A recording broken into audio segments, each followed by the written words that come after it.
നമസ്കാരം. Media vision വാർത്തകളിലേക്ക് സ്വാഗതം. AITUC പേരാമ്പ്ര മണ്ഡലം കമ്മിറ്റിയുടെ നേതൃത്വത്തിൽ മെയ് ദിന റാലി പേരാമ്പ്രയിൽ സംഘടിപ്പിച്ചു. സംഘടനാ ജില്ലാ സെക്രട്ടറി പി സുരേഷ് ബാബു ഉദ്ഘാടനം ചെയ്തു.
AITUC പേരാമ്പ്ര മണ്ഡലം കമ്മിറ്റിയുടെ നേതൃത്വത്തിൽ പേരാമ്പ്രയിൽ മെയ് ദിന റാലി സംഘടിപ്പിച്ചു.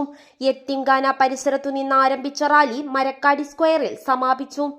AITUC ജില്ലാ സെക്രട്ടറി പി സുരേഷ് ബാബു ഉദ്ഘാടനം ചെയ്തു. പേരാമ്പ്ര മണ്ഡലം സെക്രട്ടറി AG രാജൻ സ്വാഗതം പറഞ്ഞു. മേപ്പയ്യൂർ മണ്ഡലം കമ്മിറ്റി സെക്രട്ടറി ബാബു കൊളക്കണ്ടി ചടങ്ങിൽ അധ്യക്ഷത വഹിച്ചു. R Sasi, KK Balan master, Yusuf Koroth, C Biju, AK Chandran master, Sasi Kizhakkan Perambra എന്നിവർ സംസാരിച്ചു. മറ്റു തൊഴിലാളി വർഗ സംഘടനകളുടെ നേതൃത്വത്തിൽ ബ്രിട്ടീഷുകാരൻ സൂര്യനസ്തമിക്കാത്ത ബ്രിട്ടീഷ് സാമ്രാജ്യത്വ ശക്തികൾ ഇന്ത്യ രാജ്യം ഭരിക്കുമ്പോഴും തൊഴിലാളികളുടെ അവകാശങ്ങൾ സംരക്ഷിക്കുന്നതിനും തൊഴിൽ സുരക്ഷയ്ക്കും തൊഴിലാളികളുടെ ക്ഷേമം ഉറപ്പുവരുത്തുന്നതിനും വേണ്ടിയുള്ള പദ്ധതികളും പരിപാടികളും ആവിഷ്കരിക്കുന്നതിനു വേണ്ടിയുള്ള പ്രക്ഷോഭ സമരങ്ങൾ ഇന്ത്യ രാജ്യത്ത് ശക്തിയാർജിച്ച് മുന്നോട്ട് പോയി. അങ്ങനെ ബ്രിട്ടീഷ് ഇന്ത്യയിൽ പോലും തൊഴിലവകാശങ്ങൾ സംരക്ഷിക്കാനും തൊഴിലാളികൾക്ക് പരിമിതമായ ആനുകൂല്യങ്ങൾ ലഭ്യമാക്കാനും ആവശ്യമായ നിയമനിർമ്മാണങ്ങൾ പോലും നടന്നിരുന്നു. News bureau, media vision, Perambra.